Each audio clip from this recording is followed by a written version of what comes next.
News at 5 with Hudson Mack. A frightening moment for a woman returning to her home in Saanich this morning on Blenkinsop Road at Pierce Crescent. She pulled into her laneway and saw a strange car parked in their driveway. Then she spotted a shadowy figure prowling through her home. Saanich police say she was on the phone calling 911 when her husband arrived. The burglar at that point jumped into the car in the driveway and tried to get out of there, but the husband rammed the car with his truck and blocked it in. The male suspect then got out of the vehicle and fled on foot northbound through the houses and was apprehended by our canine unit about 3 driveways north of our location. Saanich police are crediting the homeowner with remaining calm on the phone during the ordeal and providing a detailed description of the suspect and direction of travel for the officers who were rushing to the scene. The City of Victoria is looking for your input on how to spruce up the land that's going to be vacant once the old Johnson Street Bridge has been removed. The city would like to know where you think that the walking and cycling connections should go and what's the best way to improve the public spaces that are going to be freed up around the new span. To get that input, the city is holding 2 public workshops. The goal, the city says, is to set priorities for the final design of the landscaping, the public spaces, and the pathways. Well, there's a number of different elements that require input. For example, we have 4 plaza areas that could be used in a new way with the new bridge.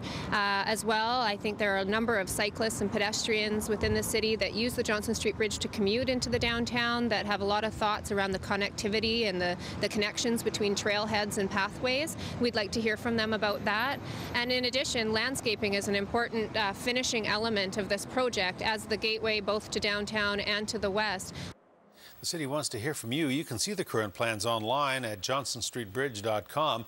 The first of the 2 public sessions takes place this Saturday, June 9th, at the Delta Ocean Point from 10 a.m. to 3 p.m. The second workshop will be held in early July. We'll bring you the date when that's nailed down. Your suggestions will be taken into consideration and a design plan will be taken to council. The next step will be to choose a contractor to actually put the shovels in the ground and start building the new bridge, and the city hopes to have that decision made by the fall. An update now on Taz. That's the pup we first showed you earlier this week, requiring costly emergency surgery to save the young dog's life. We're happy to tell you the 15-week-old pup's surgery was a success.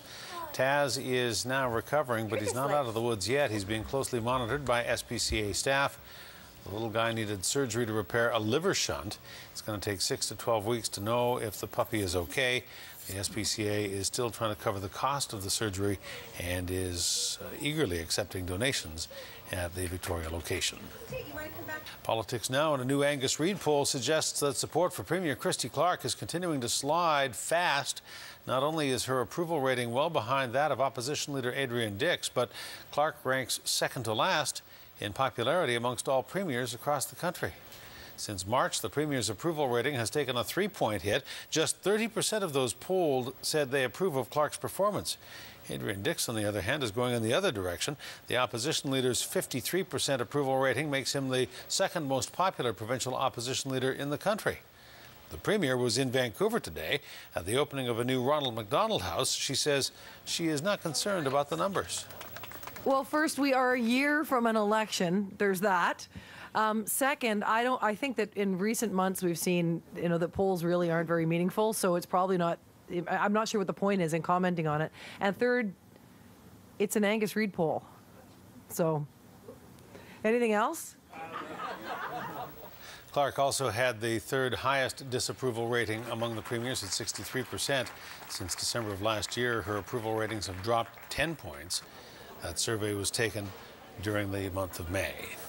If you're thinking about lacing up your sneakers for this year's Good Life Fitness Victoria Marathon, but you need a little extra motivation, why not do it and run for a charity? Hi everyone, I'm Nicole. I'm from the Victoria Brain Injury Society. This is our first year, so we're really excited.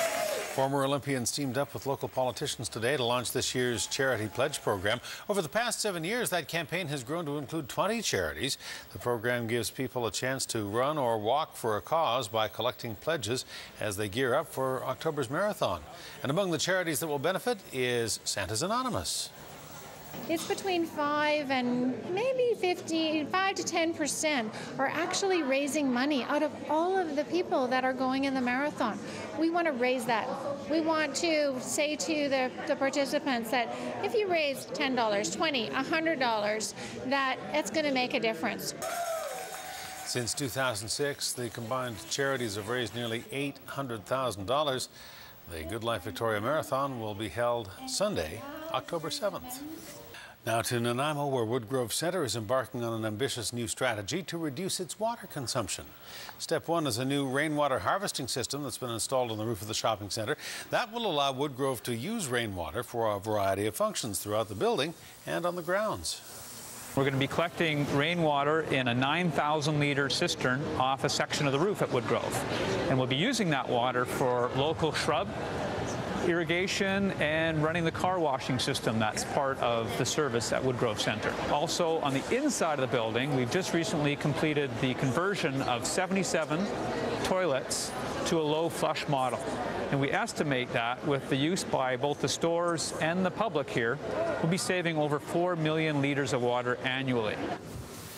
The Regional District of Nanaimo is encouraging more people to harness the benefits of rainwater. The district is offering a $750 rebate to any homeowners who purchase a rainwater system with a cistern that is at least 4,500 litres in capacity.